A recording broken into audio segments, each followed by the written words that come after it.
प्राण त्यागने के बाद तुरंत यम के दूत उसको लेकर के जाते हैं यमराज के दरबार में, और वहां जाकर के ये निर्णय होता है कि इसके साथ में क्या करना है। फिर तुरंत उस यम के दूत उसको लाकर के वापस उसके घर में ही 13 दिनों के लिए छोड़ जाते हैं। वो व्यक्ति 13 दिनों के लिए उसी घर में रहता है, वो जीव जिसके प्राण निकले 13 दिनों के लिए वो वहीं रहेगा। फिर वो जीव देखता है कि मैंने जो अपनी जिंदगी जिनके लिए लगा दी, सारी जिंदगी, वो मेरे लिए कैसी बातें करते हैं। भले ही आपको लगे कि अब तो वो रहे नहीं, तो उनकी बुराई कर लो या अच्छाई बता लो, लेकिन वो सब सुनता है जीव।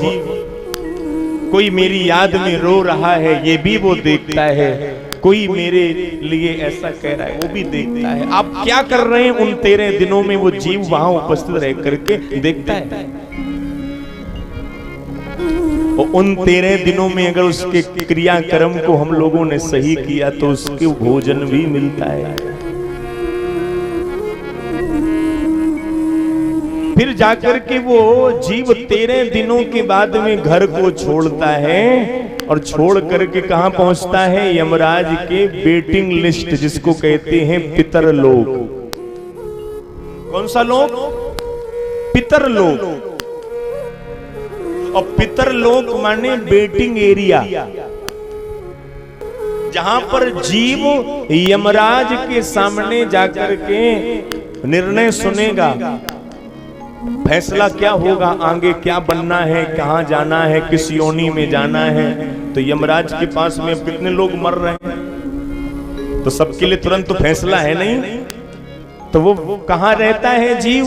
पितृलोक में रहता है। अब रहता तो वहां पर है, लेकिन खाएगा क्या? क्योंकि अभी तो उसको शरीर मिला नहीं, तो खाएगा क्या?